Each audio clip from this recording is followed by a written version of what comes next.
Vamos abrir a nossa Bíblia em Lucas capítulo 17, vamos ler do versículo 3 até o versículo 6 do capítulo 17 de Lucas. Se você não trouxe sua Bíblia, você pode acompanhar a projeção que nos está sendo feita, de tal forma que todos nós podemos acompanhar a leitura do texto sagrado. Lucas capítulo 17, do verso 3 até o verso 6.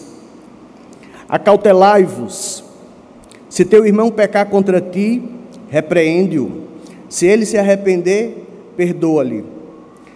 Se por 7 vezes no dia pecar contra ti, e 7 vezes vier ter contigo, dizendo, estou arrependido, perdoa-lhe. Então disseram os apóstolos ao Senhor, aumenta-nos a fé. Respondeu-lhes o Senhor, se tiverdes fé como um grão de mostarda, direi a esta amoreira, arranca-te e transplanta-te no mar, e lá vos obedecerá. Vamos orar ao Senhor, peça a Deus que fale ao seu coração, porque eu vou pedir a Ele que fale ao meu, de tal forma que ao sairmos daqui, não saiamos de outra forma, senão instruídos, edificados, corrigidos, repreendidos, ensinados pelo nosso Deus. Você que nos acompanha pela internet também faça o mesmo, peça para que Deus fale ao seu coração, que não seja o homem, mas a graça de Deus, por meio da sua palavra, falando ao seu coração, e que a graça de Deus alcance a sua vida, corrigindo, edificando, fortalecendo a sua vida para o louvor da glória do nome do nosso Deus. Vamos orar? Querido Deus, eterno e bondoso Pai, te adoramos na beleza da tua santidade, agradecidos por mais um dia de vida que o Senhor nos concedeu, e agora na tua casa, prazerosos, jubilosos, depois de um período de deleite, em que louvamos o Senhor, oramos ao teu nome, ó Deus, lemos a tua palavra, agora te pedimos que o Senhor fales ao nosso coração. Ó Deus, ministra as nossas necessidades, não segundo as nossas próprias avaliações, mas segundo a tua vontade, o teu propósito e para a glória do teu nome. Faz isso, Senhor, e nós nos lembraremos de dar a honra, a glória e o louvor a ti. Em nome de Jesus, amém. Meus irmãos, como todos nós sabemos, o Evangelho de Lucas faz parte, com Mateus, Marcos e João, da narrativa do ministério de Jesus, o período em que Jesus ensinou e operou maravilhas, e todos os ensinos e todas as maravilhas que Deus operou durante o seu curto, mas poderoso e profundo ministério, foram exatamente para testificar, para comprovar que Jesus Cristo era o Messias, de que Jesus era o Filho de Deus, de que Jesus era divino, de que Jesus é de fato o Rei de Israel. Por isso que quando Mateus escreve sobre Jesus, escreve com a intenção de mostrar que Jesus é o leão da tribo de Judá, é o Rei de Israel, é o Messias prometido. Mas quando João escreve sobre Jesus, João escreve da parte humana do divino, mostrando que Cristo é tão humano quanto divino. Por isso que ele diz no início do capítulo do Evangelho de João, no capítulo 1, e o Verbo se fez carne e habitou entre nós. O divino se encarnou, segundo o que Max Lucado reflete sobre a encarnação do Verbo. Ele diz que o Senhor foi encolhendo de tal forma até chegar ao tamanho que coubesse no ventre de uma jovem, de uma adolescente judia. Isso é o maior e extraordinário milagre, sobretudo quando nós pensamos sobre o propósito da encarnação do Verbo de Deus. Quando nós encontramos Lucas, nós encontramos o rei, o leão da tribo de Judá de Mateus, o homem divino de João, e quando nós encontramos Marcos e sobretudo Lucas, nós encontramos o Cordeiro de Deus, que não apenas é oferecido pelo povo de Deus, ou pelo povo que Deus escolheu, judeu, mas por todos aqueles que, crendo no Senhor Jesus Cristo, podem ter certeza da vida eterna, posto que a verdade dita por João o Batista, quando Jesus está saindo do batismo, ele olha e diz: eis o Cordeiro de Deus que tira o pecado do mundo. Então Jesus é o Cordeiro, e os milagres e os ensinamentos que Cristo apresentou a toda a sua audiência, a todos aqueles que estavam direto ou indiretamente convivendo com eles, todos esses sinais testificavam, todos esses ensinos testificavam quem Cristo era. O Evangelho, ele é o único que tem uma autoria de uma pessoa, o Evangelho de Lucas, de uma pessoa que não é judia. É o único gentil autor presente no Novo Testamento. Lucas, ele não é judeu, ele é gentil. Tem por profissão a medicina, ele é médico. E talvez em decorrência da característica analítica precisa, cuidadosa, deste homem médico, desse gentil convertido ao cristianismo, ele então se dedica de forma tão acurada, tão precisa, por isso que, de alguma forma, o Evangelho de Lucas se sobressai dos outros, não no valor, mas em detalhes que é próprio da pesquisa de Lucas. Ele faz esse apanhado de informações acerca do Senhor Jesus, do seu ministério, de tudo o que ele ensinou e de tudo o que ele fez, para que o seu povo pudesse compreender a vontade de Deus, o propósito de Deus, e viver conforme a sua vontade. Então o seu apanhado, a sua pesquisa, tem como propósito inicial atender uma demanda provocada por Teófilo. Na verdade, tanto Lucas como Atos originalmente compunham um único volume de pesquisa. Lucas tanto pesquisa sobre a vida de Jesus, como também os Atos dos Apóstolos, ou, como alguns preferem dizer, a ação do Espírito Santo no início da igreja no Novo Testamento, a forma como Deus opera por meio do seu Espírito na vida dos servos do Senhor, sobretudo nos recortes históricos e narrativos que o livro de Atos nos apresenta, a partir da ação dos apóstolos Pedro, Paulo, as viagens missionárias e outros episódios que marcam o início do cristianismo no início do Novo Testamento.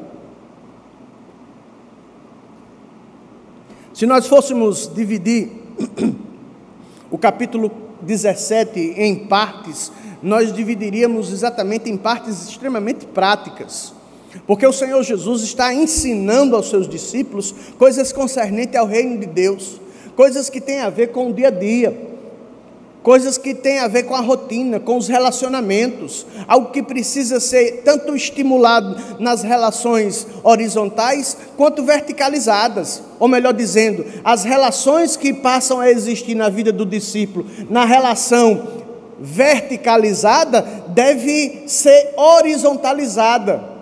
Então, o Senhor Jesus traz uma série de ensinos aos seus discípulos para que eles pudessem entender a importância de colocar esses elementos, esses princípios norteadores da vida cristã em prática. Porque o cristianismo, irmãos, ele não é uma religião filosófica.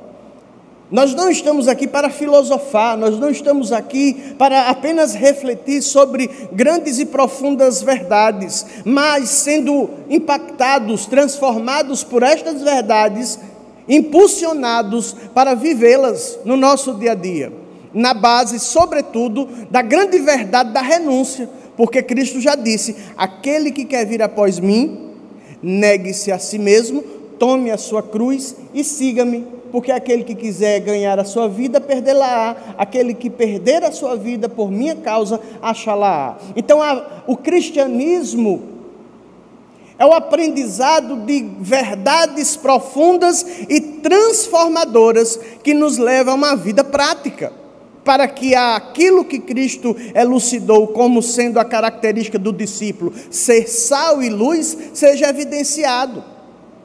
E o sal e a luz na minha vida só serão evidenciados na medida da renúncia de mim mesmo, do meu eu, para que Cristo a cada dia cresça e eu diminua. É preciso compreender essas grandes verdades. Por isso que o capítulo 17 de Lucas traz algumas divisões. No versículo 1 a 2, nós encontramos exatamente Cristo falando de como é importante não se tornar pedra de tropeço para alguém.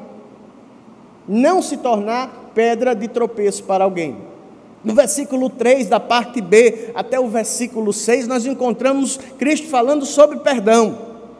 No versículo 7 até o versículo 10, nós encontramos Cristo falando sobre fidelidade, a importância da fidelidade, quando ele traz a história do servo que cumpre exatamente com aquilo que o seu Senhor estabeleceu. Ele termina dizendo que esse servo não passa de outra coisa senão de um servo inútil, não imprestável, inútil no sentido que só fez aquilo que lhe caberia fazer, e que a glória, o sentido é esse, de que a glória será sempre de Deus, do nosso Senhor. Tudo que nós fazemos, ou toda a dinâmica de atividade com as quais nós estamos envolvidos, tem como propósito glorificar a Deus, tem como propósito apontar a glória para Deus, embora a alegria seja nossa, de saber que por meio das nossas ações, Deus é glorificado, Deus é conhecido e glorificado. A alegria é nossa, mas a glória é de Deus. Por isso que Paulo diz, quer comais, quer bebais, ou façais qualquer outra coisa, fazei para a glória de Deus. Olha que coisa interessante, olha que coisa profunda.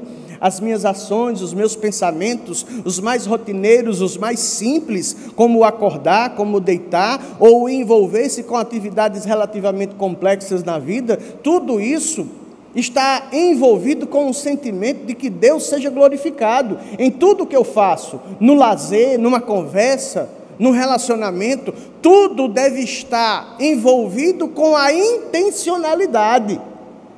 Portanto, o cristianismo é intencional, no propósito final, glorificar a Deus. Olha que coisa extraordinária, no mundo em que a verdade, o incentivo, os valores que cada dia mais se propaga e se afirma, é o individualismo, é o prazer que é buscado a todo custo, mesmo que para isso eu cause o dano, mesmo que para isso eu use as pessoas. O cristianismo não. O cristianismo propõe uma vida que glorifica a Deus, uma vida de renúncia para a glória do nome do Senhor. E, portanto,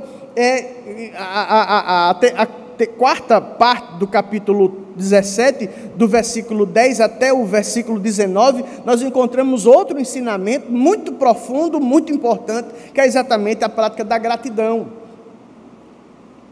Gratidão para com Deus, a certeza de que o homem não recebe nada se do céu não lhe for dado.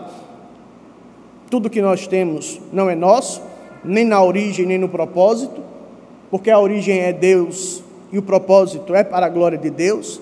A gratidão por Jesus Cristo, nosso Senhor, a gratidão pela dádiva do alimento, da roupa, da vestimenta e do conforto que Deus tem nos dado, do conhecimento da palavra de Deus, do Espírito Santo que habita em nós, a gratidão pelo que Deus tem feito em nós e por meio de nós. E Cristo então apresenta exatamente a história dos 10 leprosos, quando somente um volta para expressar a gratidão, e esse um que retorna, curiosamente, não tinha aquele aspecto religioso propagado como sendo puro daquela época, era um samaritano.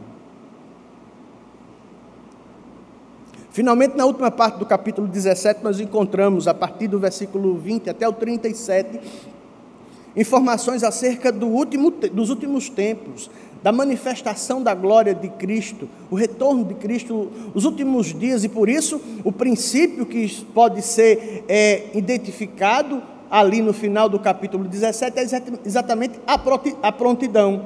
Então, o cuidado para não causar tropeço, o perdão, a gratidão, a fidelidade e a prontidão são pontos que podem ser encontrados nesse capítulo 17. O nosso recorte se fará exatamente nos versículos 3 a 6, que foi o texto que nós acabamos de ler, sobre um tema extremamente necessário, sobre um tema de manutenção à nossa vida, que é exatamente sobre o perdão.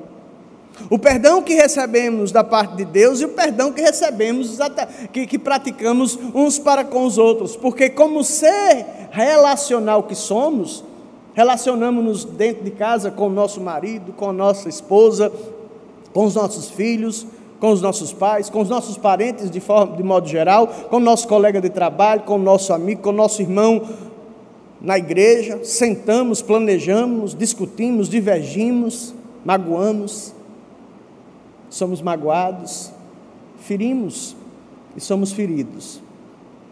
Algumas ações, é verdade, por conta da miséria do nosso coração, chegam absurdamente a ser premeditados. Outros, nem tanto. Mas seja de uma forma ou de outra magoamos, de uma forma ou de outra ferimos, de uma forma ou de outra causamos dano. Deus requer de nós acerca desse tema tão importante que lidamos quando nós saímos, nas nossas relações de consumo, na nossa relação de prestação de serviço profissional, aonde quer que estejamos, estamos sempre tendo que lembrar e pensar acerca deste tema tão importante, que faz parte da vida cristã e que a prática desordenada, desconfigurada deste ponto, trará dano, sequelas, cicatrizes profundas. O que Jesus tem a nos dizer? Antes de entrarmos nas divisões que nós encontramos no texto lido, é preciso compreendermos que o cristianismo requer de nós não apenas aquilo que é para não fazer. Para o cristianismo não é suficiente não fazer. Para o cristianismo, não fazer o errado não é suficiente, mas é requerido de nós cristãos também fazer o que é certo. Portanto, tanto não fazer o que é errado como fazer o que é certo é requerido de todos nós.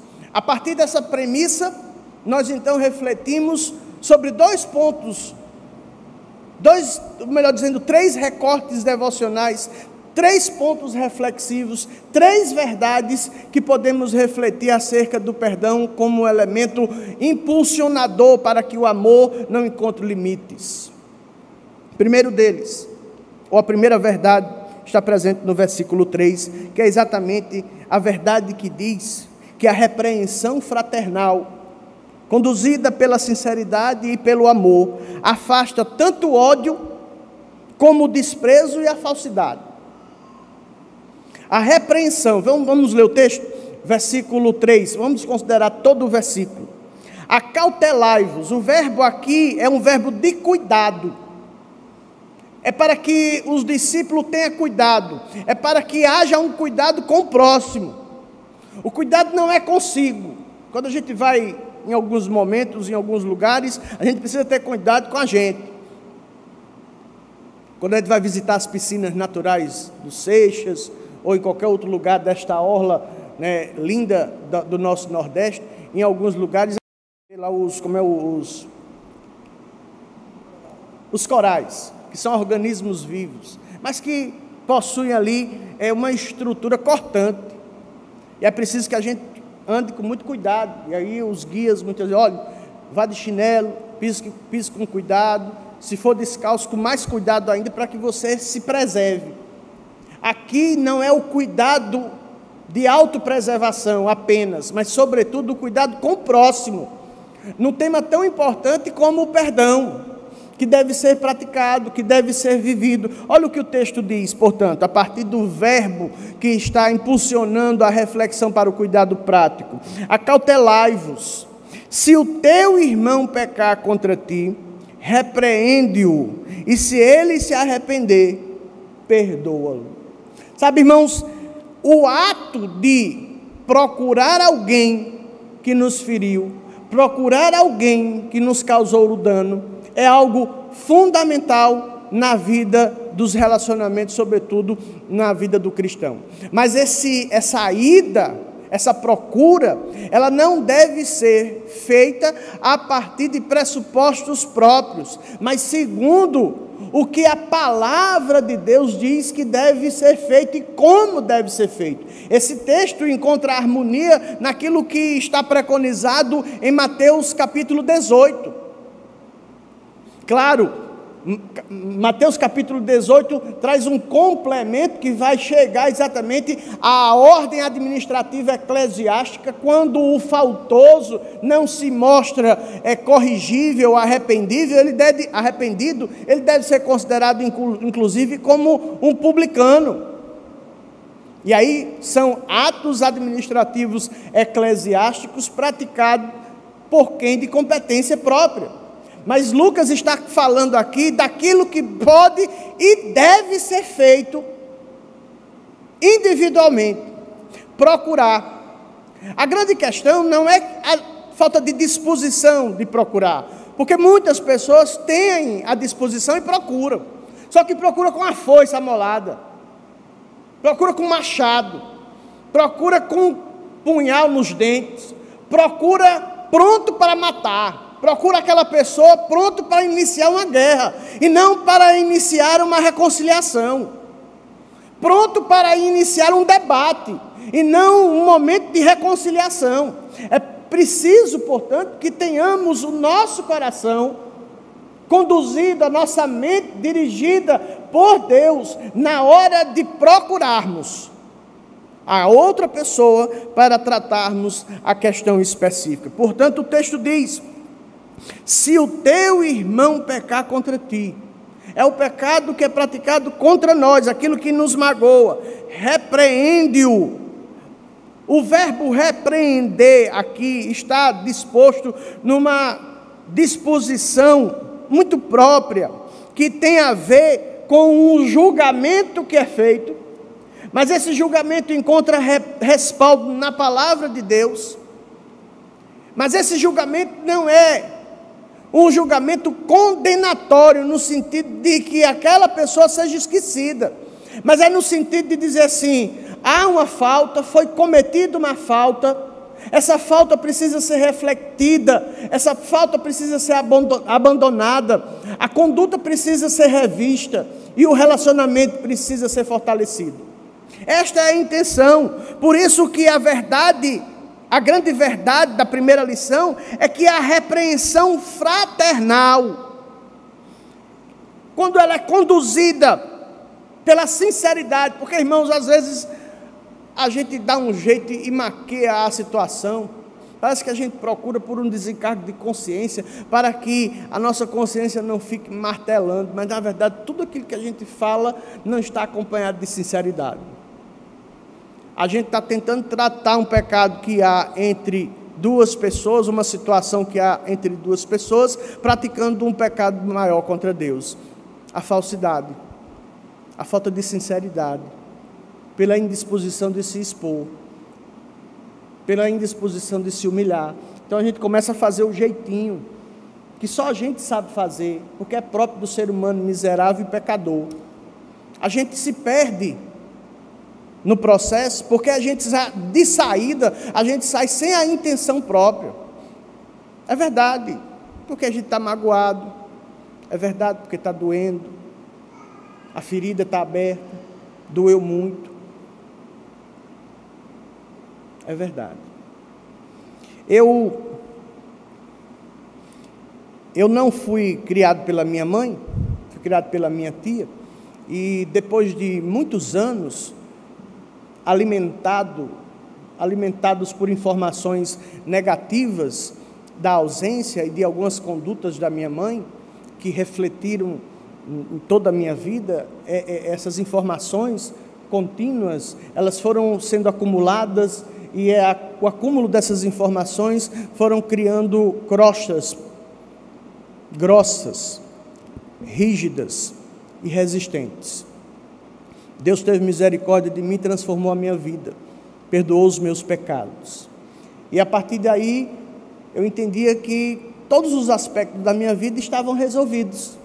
Até que um dia, não muito distante da minha ida ao seminário, para me preparar para ser pastor, Deus estabeleceu um momento estratégico, um momento importante da minha vida, que foi o encontro com a minha mãe. Eu fui ao primeiro encontro com a minha mãe, armado até os dentes, afiado, revisado, anotado, pontuado. Durante o percurso até aquele encontro, numa viagem de aproximadamente 5 horas e meia, eu ia revisando e amolando mais ainda a faca, o punhal, a foice, o facão. Aquele encontro foi um encontro absurdamente terrível, de todo ponto de vista. Eu voltei nauseado, mas achando que tinha feito o meu papel, achando que tinha feito o que precisava ser feito, as verdades que precisavam ser ditas, as consequências geradas. Somente alguns poucos anos depois, pela graça de Deus, primeiramente, Deus, tratando definitivamente do meu coração, conduziu o estabelecimento das motivações próprias para que um novo encontro fosse proporcionado e a graça de Deus pudesse, de forma maravilhosa, fazer com que aquele encontro resultasse em perdão, tanto meu para com ela, quanto dela para comigo. Sabe, irmãos, eu não conheço a vida familiar, particular, conjugal, de nenhum de vocês, e nem vocês conhecem as minhas, mas todos nós vivemos algum grau, algum cenário de luta com relação a esse tema. É preciso que nós peçamos para que Deus transforme, modifique, amoleça e conduza as motivações do nosso coração, porque a repreensão fraternal, quando conduzida pela sinceridade e pelo amor, absolutamente produz um efeito positivo, que é sentido dos dois lados, não importando o grau e a profundidade da ferida. O ressentimento, ele é afastado, o ressentimento é afastado, tanto ele quanto o ódio que se instala no coração, tanto o ressentimento como o ódio, como também o desprezo e a falsidade, e são eliminados. A graça e a misericórdia que Deus derramou nos nossos corações passam a ser oferecidos de verdade, sem fingimento, sem meias conversas, porque ela nos humilha para refletirmos acerca de quem nós somos, de quem nós éramos e daquilo que Deus opera na nossa vida.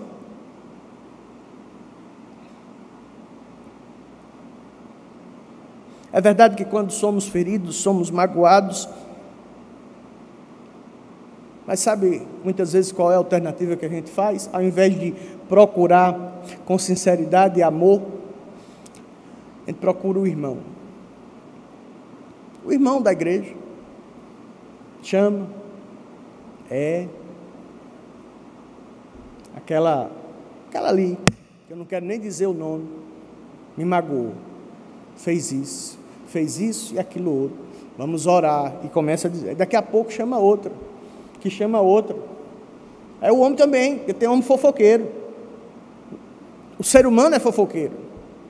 E é preciso por isso que Tiago fala na carta dele que a gente precisa tomar cuidado na língua, porque ela é poderosa, ela destrói relacionamentos, ela fere. E ao invés de procurar o irmão, ao invés de procurar a irmã, para tratar com sinceridade, amor e misericórdia, para que o ódio, o ressentimento, a amargura e o desprezo e a falsidade sejam afastados e o relacionamento seja restaurado, a gente mete o pau a falar mal do irmão para as outras irmãs.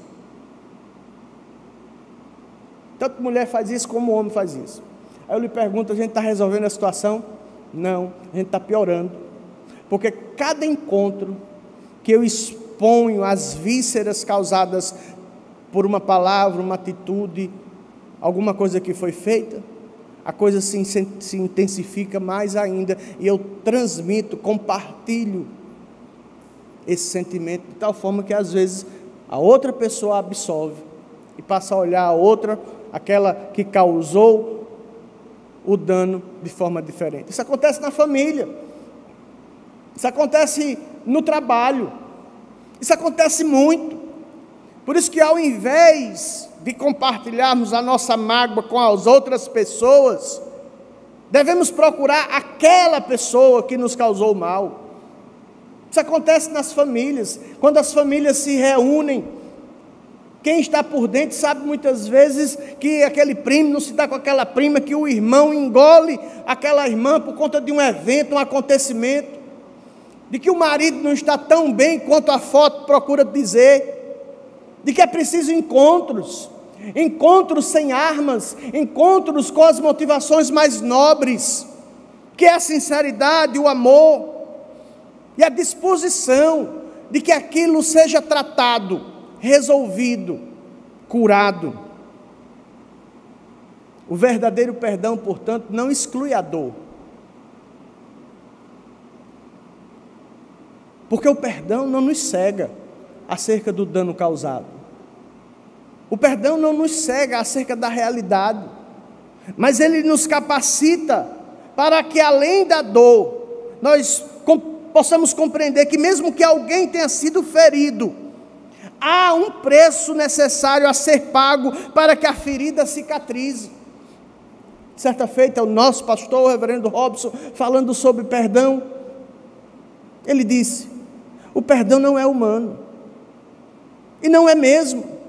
Irmãos, perdão não é humano, porque no que dependesse de mim ou dependesse de você, nós faríamos justiça com as nossas próprias mãos, nós julgaríamos segundo a nossa própria lei, nós levaríamos o transgressor para o nosso tribunal.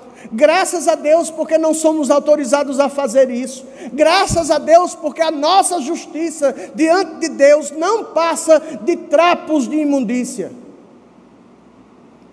Louvado seja Deus, que não nos entrega a nossa própria sorte, que não permite que trilhemos os nossos próprios caminhos. O caminho de uma família feliz, de um casamento feliz, é onde tanto o homem quanto a mulher se humilham diante de Deus e um diante do outro.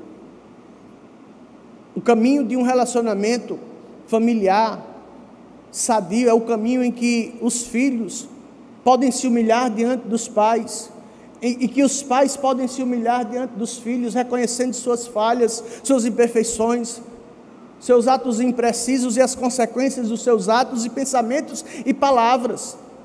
Porque a família não é um ajuntamento perfeito, mas a família, sobretudo a família cristã, é a família da aliança, onde aquele homem, aquela mulher, aquele jovem, aquela jovem foram alcançados pela graça de Deus e passam a viver primeiramente uma aliança com Deus.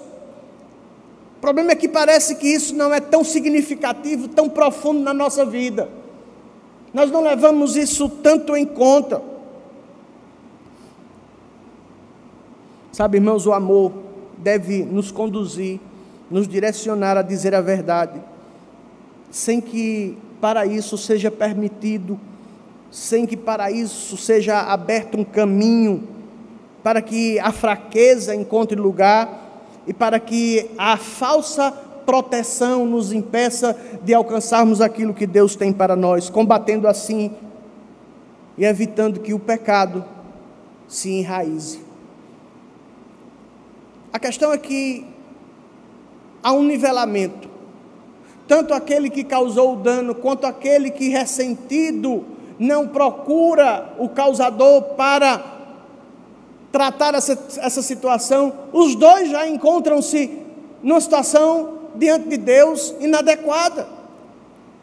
É preciso procurar, é preciso olhar nos olhos, é preciso refletir sobre o prisma e o reflexo do espelho não humano, mas o espelho divino, que é a palavra de Deus, que é mais cortante que espada de dois gumes.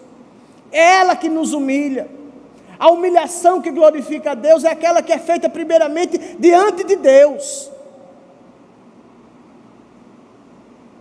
Em segundo lugar, a segunda verdade que aprendemos no texto encontra-se no versículo 4, que diz que é importante não apenas a prática pontual, não é a quantidade de perdão que importa, e sim a essência, que é exatamente a fé como dom. Porque veja só, o Senhor Jesus parece que complica mais ainda o diálogo. Se perdoar simplesmente já é difícil, aí olha o que o versículo 4 diz: se por 7 vezes no dia pecar contra ti, e 7 vezes vier ter contigo dizendo, estou arrependido, perdoa-lhe. Alguém poderia dizer assim, não, comigo é o seguinte, é uma vez só, né?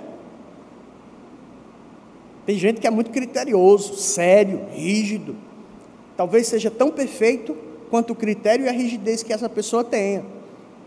Comigo é o seguinte, errou, só erra uma vez. E agora? Havia um ensinamento no Talmud que falava que acerca da prática do perdão era possível no dia que alguém pudesse conceder o perdão 3 vezes ao mesmo faltoso, 3 vezes. E se alguém fizesse isso 3 vezes num dia, já era quase considerado um homem perfeito, uma pessoa perfeita. Jesus multiplica e adiciona. Jesus eleva isso a 7 vezes no dia. Os relacionamentos conjugais mostram muito bem isso. Quantas vezes você vai ter que perdoar seu esposo? Quantas vezes você vai ter que perdoar sua esposa?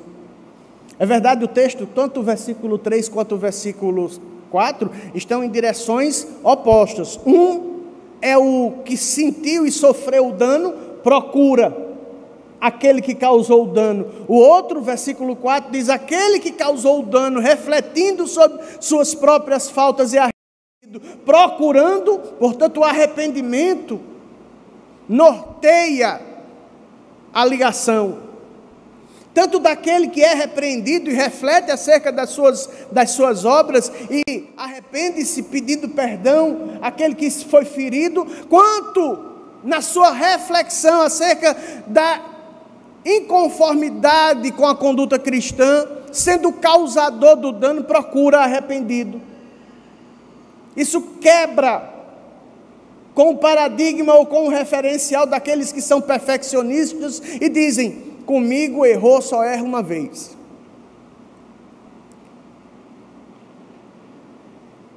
É melhor riscar da oração do Pai Nosso aquela parte que diz, perdoa as nossas ofensas, assim como temos perdoado aos nossos devedores.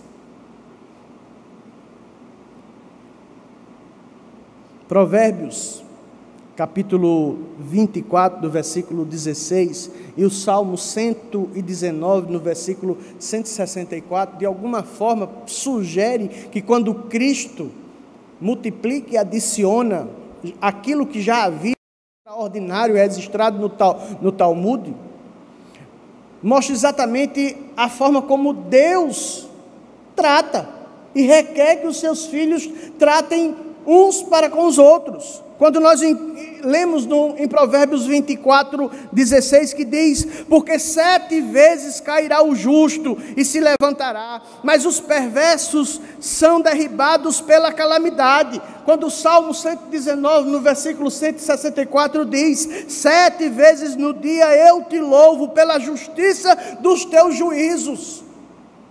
Aquele que encontrou graça diante de Deus, na verdade, o que menos importa, ou o que não importa sobre hipótese alguma, é a operação aritmética, porque o que Cristo está falando não é de soma nem de multiplicação. O que Cristo está querendo dizer é que na verdade não deve existir um fator limitador de perdão, mas uma condição para o perdão, que é o arrependimento.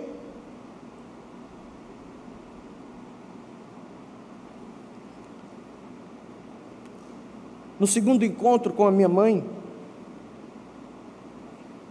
eu, muito afetado pelo sentimento que estava turbilhante dentro de mim, eu dizia, mas Senhor, como é que eu posso fazer isso? Eu não tenho força, mas eu também não sabia pedir não sabia transformar em palavras específicas o pedido que precisava ser feito. Aí me parece, e aí lendo o texto, eu me identifiquei muito com a verdade que os discípulos encontraram com a frase de Cristo. Porque imagine só, eu e você, junto com os discípulos, ouvindo Cristo. Aí ele diz: se por 7 vezes no dia, pecar contra ti, e 7 vezes vir a ter contigo, dizendo, estou arrependido, perdoa-lhe. Está todo mundo olhando para Jesus. Parece que como um coro. Se eu estivesse lá, eu certamente faria parte do coro, dizendo assim, versículo 5, aumenta-nos a fé. Parece que assim, não, aí é só a graça de Deus, e é só a graça de Deus.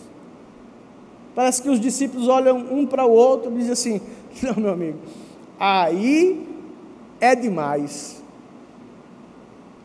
aí eu não tenho condições, aí eu não tenho força, só Deus aumentando a minha fé.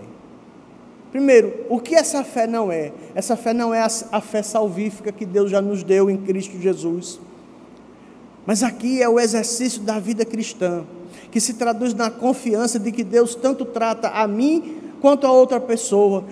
Trata a outra pessoa no erro que ela tem cometido, reiteradamente ou erros diferentes, mas trata o meu coração, me humilhando acerca do meu próprio direito, do meu direito de indignação, do meu direito de sofrimento. Porque às vezes nós pegamos o sofrimento causado por uma palavra ou por uma atitude e transformamos-lo em um bichinho de estimação.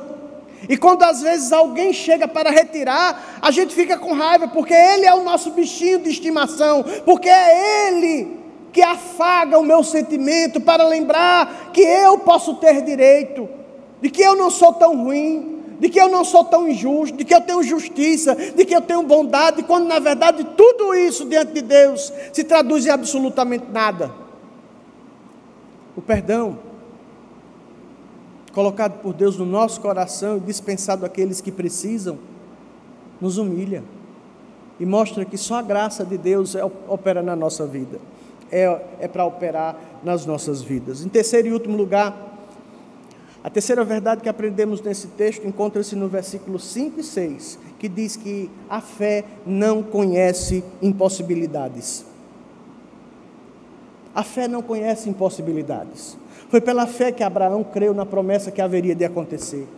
É pela fé que cremos que nós haveremos de estar com Deus na glória, porque tivemos os nossos pecados perdoados em Cristo Jesus. É pela fé que cantamos, como acabamos de cantar, Maranata, ora vem Senhor Jesus. E o que é isso, senão o desejo e o pedido de que o Senhor venha para que nós estejamos com Ele na sua glória. Pela fé temos a certeza de que fomos perdoados dos nossos pecados. Pela fé temos a certeza que o Espírito Santo, por meio do seu poder, mediante a sua palavra, nos santifica, mortificando as obras da carne.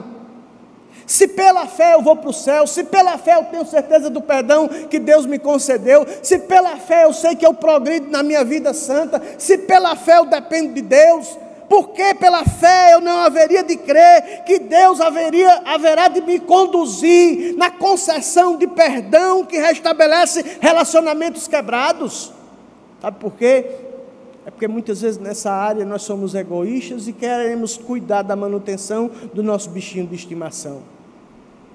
A fé não conhece limites, versículos 5 e 6, e o Senhor Jesus estabelece o elemento comparatório que diz, versículo 6, o 5 nós já lemos, respondeu-lhes o Senhor, se tiverdes fé como um grão de mostarda, direis a esta amoreira, arranca-te e transplanta-te no mar, e ela vos obedecerá. O que o Senhor está dizendo é que nós não temos a fé do desenho animado, aquele superpoder para transportar objetos inanimados.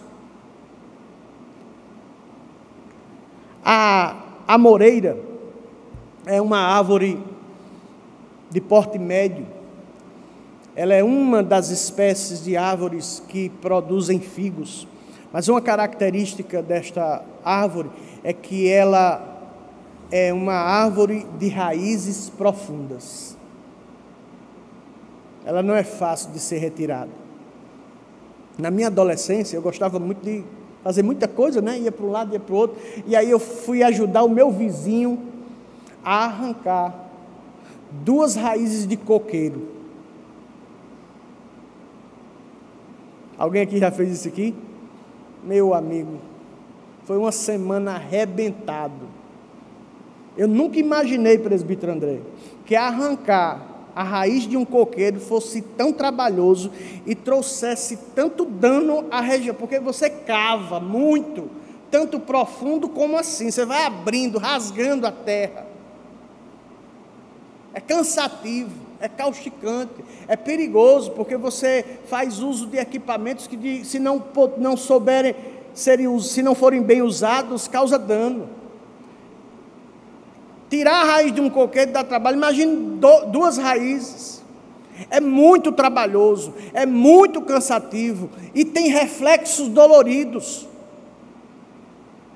Mas é preciso entender que mesmo que as raízes sejam profundas, elas precisam ser tratadas, e somente a graça de Deus poderá tratar isso na minha e na sua vida, no meu e no seu coração. Por isso que é preciso entender que a fé não encontra impossibilidades, a fé não conhece impossibilidades. Uma árvore tão forte, com raízes tão resistentes, quando a fé, sendo do tamanho de um grão de mostarda, ela será capaz de fazer e de trazer efeitos de extrações de árvores muito fortes. O que a Bíblia está dizendo é que não é preciso pegar uma régua, uma fita métrica para medir a sua fé. Mas o que a Bíblia está dizendo é que com a presença do Espírito Santo, com o perdão dos pecados na nossa vida, nós já temos tudo o que necessitamos para arrancar árvores de raízes absolutamente profundas no nosso coração e na nossa alma. E finalmente, concluindo, aprendemos algumas lições aplicativas, e a primeira delas é que o amor motiva-nos a perdoar, e a fé ativa em nós o perdão, de modo que Deus utiliza a fé e o amor para trazer a bênção e a vida ao seu povo. Segundo lugar, de que o modelo cristão de perdão deve exceder, extrapolar imensuravelmente o melhor do que o mundo pode dar. Por isso que Jesus disse: se a vossa justiça tem que exceder e muito a dos fariseus. O nosso padrão, o nosso parâmetro não é o mundo.